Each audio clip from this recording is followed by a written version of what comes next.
हाय मेरी soul family. कैसे हैं आप सब। मेरा नाम है गौरी। मैं हूँ एक डिवाइन फेमिनिन और रेकी मास्टर। आज मैं बहुत आराम से बैठकर बात कर रही हूँ। मेरे घर के ऊपर जो टेरेस है, जो छत है, वहाँ बैठकर मैं बात कर रही हूँ। और आज मैं 10 साल से ज़्यादा बहुत बहुत ज़्यादा सालों के बाद भारत में आ गई हूँ विदेश से। और यहाँ बैठकर आराम से मैं बात कर रही हूँ, तो मुझे बहुत खुशी हो रही है। आपको बैकग्राउंड में बहुत सारे बर्ड्स के नॉइसेस सुन सकते हैं, जैसे क्रोज और पैरट्स हैं। और जो कार के ट्रैफिक के नॉइसेस है वो भी आप सुन सकते हैं बैकग्राउंड में, तो उसको प्लीज़ इग्नोर करना। आज मैं बात करना चाहती हूँ यूनिवर्सल साइंस की और कुछ स्पेसिफिक वास्तु की, जिसकी वजह से आपको आपकी स्पिरिचुअल जर्नी में काफ़ी मदद हो सकती है और कुछ इशारे मिल सकते हैं। तो मैं ऐसे दो स्पेसिफिक एग्जाम्पल्स के बारे में बात करूँगी। जो डिवाइन फेमिनिन ये देख रहे हैं उनको काफ़ी हेल्प होगी, अगर वो सेल्फ डाउट कर रहे हैं कि क्या मैं पागल हो गई हूँ या क्या यूनिवर्स मेरे साथ कुछ कम्युनिकेट कर रहा है, तो उनको शायद मदद हो सकती है। तो ये मैं कुछ पर्सनल दो एग्जाम्पल्स शेयर करूँगी। तो सबसे पहले 10 साल में मैं भारत नहीं आ सकी, क्योंकि मैं डॉक्टरेट की पढ़ाई कर रही थी, पीएचडी की पढ़ाई कर रही थी। तो मुझे ज़्यादा वक्त नहीं मिलता था, मैं काफ़ी बिज़ी रहती थी पढ़ाई में। अभी मेरा पीएचडी होने के बाद 10 साल से कुछ ज़्यादा हुए हैं मैं भारत नहीं आई, और अब मैं आ गई फाइनली। लेकिन ये सालों में बहुत कुछ हुआ। कुछ मेजर कार्मिक साइकिल्स थी जो चल रही थी मेरी ज़िंदगी में। मेरे जो डैड के डैड है, मेरे ग्रैंडफ़ादर है, मेरे जो दादाजी हैं, तो वो कुछ साल पहले पास अवे हुए, और उसके बाद मैं भारत नहीं आ सकी। और मुझे हमेशा ऐसे लगता था कि वो कम्युनिकेट कर रहे हैं और कुछ बताने की कोशिश कर रहे हैं कि तेरा भारत में एक बार आना बहुत ज़रूरी है, क्योंकि एज अ रेकी हीलर हमें परिवार को जुड़ के रखना होता है, और कुछ स्पेसिफिक टास्क्स होते हैं जो हमें कंप्लीट करनी है। परिवार में अगर कुछ किसी को ज़रूरत है, कोई जिम्मेदारियां है, तो वो हील करना बहुत इम्पॉर्टेंट है। लेकिन मैं वो इशारे मुझे मिलते थे, बट मैं इग्नोर करती थी, मैं डर जाती थी। मुझे भारत नहीं आना पॉसिबल था, पढ़ाई की वजह से भी और कुछ और भी कार्मिक रीजंस थे, इसके लिए मैं बहुत डरती थी। मैं भागने की कोशिश करती थी। जब मुझे साइंस मिलते थे कि मुझे भारत में आना है, मुझे ऐसे लगता था कि मेरे दादाजी के पासिंग अवे होने के बाद वो मेरे साथ कम्युनिकेट कर रहे हैं, बट मैं वो इशारे समझने के बाद भी ऐसे खुद को कन्विंस करती थी कि ये ऐसा कुछ नहीं होता। बट जैसे ही मैं यहाँ आ गई, मैंने मेरे कुल देवत को विज़िट किया भारत में कुछ दिन पहले। और जो मेरे इष्ट देवता भी है, कुल देवत भी है, वहाँ देवी देवा के दर्शन लिए, और इतना अच्छा लगा, मन को शांति मिल गई।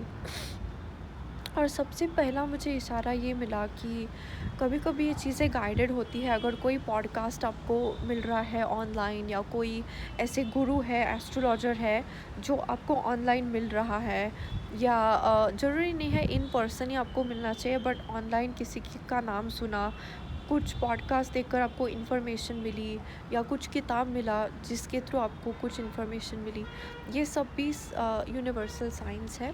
तो मुझे एक टैरोट रीडर मिली जिसका नाम मैं नहीं लूँगी, बट वो बेसिकली उसकी शक्ल मेरे साथ एग्जैक्ट मिलती है, और हम दोनों में चंद्रमा कॉमन है। मेरा जन्म भी चंद्रमा के साथ जुड़ा हुआ है, जब पूर्णिमा थी, और उसका नाम भी पूर्णिमा और चंद्रमा के साथ जुड़ा हुआ है। वो दिखती भी है चंद्रमा जैसे, पूर्णिमा जैसे खूबसूरत, और हम दोनों बहुत ज़्यादा एक रिजेम्बलेंस है। तो मैं काफ़ी ज़्यादा, उसका नाम चांदनी है, इतना मैं बता सकती हूँ। तो जब मैंने चांदनी का टैरोट रीडिंग का चैनल देखा, मुझे कुछ लगा कि ये मेरे बहन जैसी लग रही है ऐसे। मैंने वो चैनल खोला और उसने बोला कि आपको बहुत अबंडेंस, प्रॉस्पेरिटी, हैप्पीनेस आने वाली है, आपकी ज़िंदगी पलटने वाली है। हो सकता है आपका जन्मदिन आ रहा है बहुत जल्दी, और बहुत सालों के बाद आप किसी धार्मिक यात्रा पे गए हैं या आपके देश में वापस गए हैं, और परिवार को मिलने के लिए, और जो भी प्रॉब्लम्स थे वो सब मिटने वाली है और बहुत खुशियाँ आने वाली है। और मुझे रोना आ गया, क्योंकि टैरोट रीडिंग में ऐसा होता है कि जो कंटेंट आपके साथ रेजोनेट करता है वो ही कंटेंट आप सिलेक्ट करेंगे। जो मेरे साथ रेजोनेट नहीं हो रहा है, मेरे हायर सेल्फ के साथ, मेरे पर्सनल एक्सपीरियंसेस के साथ कनेक्टेड नहीं है, वो मैं ऑटोमेटिकली नहीं, वहाँ मेरा अटेंशन नहीं जाएगा। तो मैंने ये क्लिक किया, चांदनी के साथ कनेक्शन फ़ील किया, दैट मीन्स कि वो डिवाइन इंटरवेंशन है। उसने ये भी कहा कि अ, कुछ साइंस मिलेंगे आपको, एक रोज़ मिलेगा, एक डॉग दिखेगा जो ब्राउन कलर का है और बहुत खुश है और जंप कर रहा है, और रेनबो दिखेगा ऐसे। और अगर ये 3 साइंस दिखे नेक्स्ट 3 डेज़ में, तो दैट मीन्स भगवान आपके साथ है और आप आपके एकदम करेक्ट सोल पर्पस के एकदम एकदम करीब है। तो दूसरे ही दिन मैंने एक कुत्ता देखा, जब मैं रोड पे बैठ रही थी, ड्राइवर गाड़ी चला रहा था, और अचानक से मैंने देखा एक ब्राउन कलर का कुत्ता मेरी तरफ देख रहा था, और ऐसे लग रहा था उसकी आंखें मेरे यहाँ देख रही है। वो बहुत खुश था, और ऐसा लग रहा था वो भूखी है। तो मैंने एकदम से कुछ बिस्किट उसको खिलाए और उसको बहुत ज़्यादा प्यार दिया, बिस्किट दिया, और फिर वो एग्ज़ैक्टली ऐसे जंप करने लगा जैसे चाँदनी ने बताया था। इनफैक्ट वो टैरट कार्ड्स में एग्जैक्ट एक पिक्चर भी था डॉग का, जो ब्राउन कलर का है और जंप कर रहा है, और ये एग्जैक्ट उसके जैसे लग रहा था। तो मुझे बहुत खुशी हुई कि पहला इशारा है, लेकिन फिर भी मैंने थोड़ा-सा स्केप्टिकल एटीट्यूड ही रखा कि एक कोइंसिडेंस हो सकता है, इत्तेफाक हो सकता है। देखते हैं अब रेनबो कहाँ मिलता है।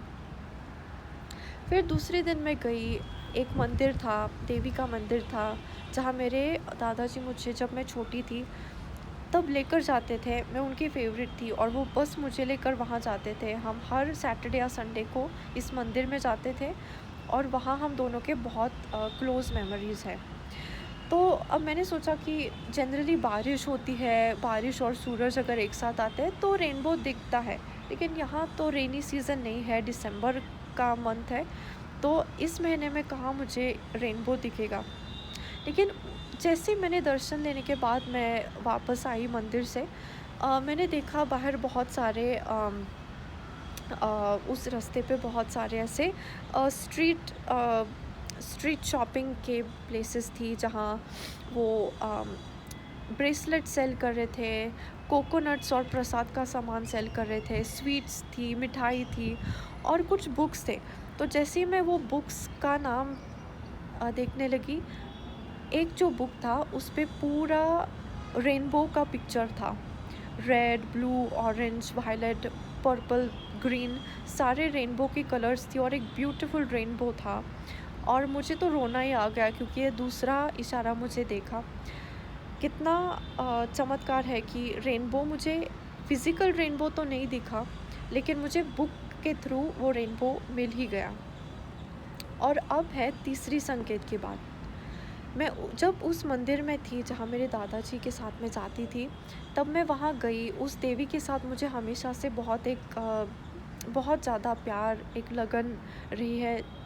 जब से मैं 2-3 साल की ही थी, तब से जब भी वो मंदिर में देखती थी, मुझे बहुत ज़्यादा एक ऐसा लगता था वो मेरी माँ है। और मुझे तब तो पता नहीं था मैं आगे जाकर रेकी हीलर बनूँगी, और इस स्पिरिचुअल अवेकनिंग जर्नी में, ट्विन फ्लेम जर्नी में, शिव शक्ति यात्रा में जुड़ी होंगी ऐसे। पर मुझे हमेशा लगता था उस मंदिर के साथ कुछ मेरा गहरा रिश्ता है ऐसे। तो मैं वहाँ गई और 108 बार चैंटिंग किया, वहाँ देवी का दर्शन लिया और वहाँ पूरा ऑलमोस्ट 1 घंटा मैं वहाँ बैठ के ऑलमोस्ट रो रही थी। वहाँ देवी के सामने बैठकर मेडिटेशन कर रही थी। कुछ मैनिफेस्टेशन करने के लिए मैंने एक नोटबुक निकाला और कुछ नोट्स लिखे, जो मेरे गोल्स हैं, जो मैं काम करना चाहती हूँ कम्युनिटी के लिए नेक्स्ट साल से। मैं क्या करना चाहती हूँ समाज के लिए, रेकी के साथ क्या करना चाहती हूँ, कैसे लोगों की मदद करना चाहती हूँ स्पिरिचुअल रेल्म में, वो सब मैंने लिखा ताकि वो मैनिफेस्ट होगा। देवी का आशीर्वाद लिया और मेरे पास ज़्यादा कुछ नहीं था देने के लिए, मेरे पास तब पैसे भी नहीं थे।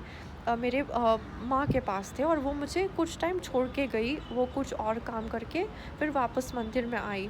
तो मुझे ऐसा लग रहा था, अरे मैं पैसे भी नहीं लेकर आई देवी के यहाँ, मुझे इतना बुरा लग रहा था। और मैंने सोचा कि ठीक है, अब अगले बार जब मैं आऊँगी मैं अच्छे से कुछ साड़ी लेकर आऊँगी या पैसे लेकर आऊँगी या कुछ प्रिपरेशन के साथ आऊँगी ताकि देवी को अच्छा लगेगा। लेकिन मैं ये भूल गई थी कि देवी को कोई लेना देना नहीं है, पैसे कितने हैं, कौन गरीब है, अमीर है, उसको बस दिल से कोई अगर भक्त आ रहा है, रो रहा है, दिल से कनेक्ट कर रहा है, वही उसको चाहिए और वो आपको आशीर्वाद देगी।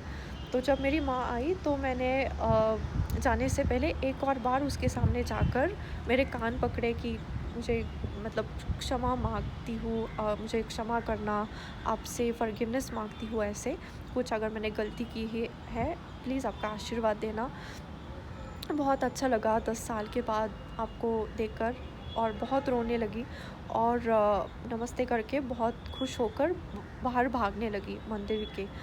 और जैसे ही मैं जाने लगी, वहाँ एक पंडित था, मुझे पूरा 1 घंटा वो क्लोज़ली ऑब्ज़र्व कर रहा था, जैसे उसने मुझे पहचाना, पता नहीं क्या हुआ, पर वो 1 घंटा मुझे ही देख रहा था, देवी को नहीं देख रहा था, मुझे ही देख रहा था। वहाँ जो छोटे बच्चे मेरे साथ आकर दर्शन ले रहे थे, वो भी मुझे ही देख रहे थे, हँस रहे थे, एक ने तो चॉकलेट भी ऑफ़र किया। ऐसे बहुत सारे बहुत प्यार से इंटरैक्ट कर रहे थे। तो पंडित ने मुझे इशारा किया कि यहाँ आना बेटा 1 मिनट के लिए ऐसे, और मेरे हाथ में कुछ एकदम जल्दी से कुछ डाला और कहा ओके हाँ अब जाना ऐसे। तो मुझे लगा कि कुछ मंदिर में ऐसे कुछ वो प्रसाद वगैरह होगा, ऐसे सोचा, तो मैंने कहा नमस्ते थैंक यू ऐसे और मैं बाहर गई। और जब मैंने देखा तो मैंने देखा एक गुलाब का फूल था और चांदनी ने यही बताया था कि एक डॉग ब्राउन कलर का दिखेगा रेनबो एंड एक गुलाब का फूल, अगर भगवान आपके साथ जुड़ा है और प्रसन्न है तो। और मुझे मतलब इतना बड़ा चमत्कार लगा कि किसी और को उस पंडित ने नहीं दिया, बस प्रसाद दिया, किसी और को फूल नहीं दिया, बस मिठाई का प्रसाद दिया, लेकिन मुझे क्यों गुलाब का फूल दिया। पता नहीं उसको ये अच्छा लगा होगा कि मैंने कितने भक्ति के साथ 1 घंटा वहाँ बैठकर मैं रोई, मंत्र चैंटिंग किया, कुछ लिखा, देवी के सामने जाकर कान पकड़े, पता नहीं उसको मेरी मेरी मासूमियत अच्छी लगी या क्या अच्छा लगा, श्रद्धा अच्छी लगी। एक पैसा भी नहीं दिया, लेकिन शायद हो सकता है देवी के थ्रू वो एक मीडियम बना और मुझे वो गुलाब का फूल दिया। मुझे अचानक ये भी याद आ गया कि जब मेरे दादाजी मुझे लेकर जाते थे इस मंदिर में, तो हमेशा मुझे कहते थे कि जब मैं नहीं होगा तो हमेशा मैं तेरे साथ फिर भी होगा, हमेशा भगवान के यहाँ श्रद्धा रखना, मैं हमेशा हमेशा तेरे साथ हूँ। और हमेशा वो मुझे गुलाब का फूल देते थे। वो जब भी पूछते थे तुझे क्या चाहिए क्या चाहिए, मैं हमेशा कहती थी नहीं मुझे कुछ नहीं चाहिए, मुझे बस आपके साथ इस मंदिर में आना है और कुछ नहीं चाहिए।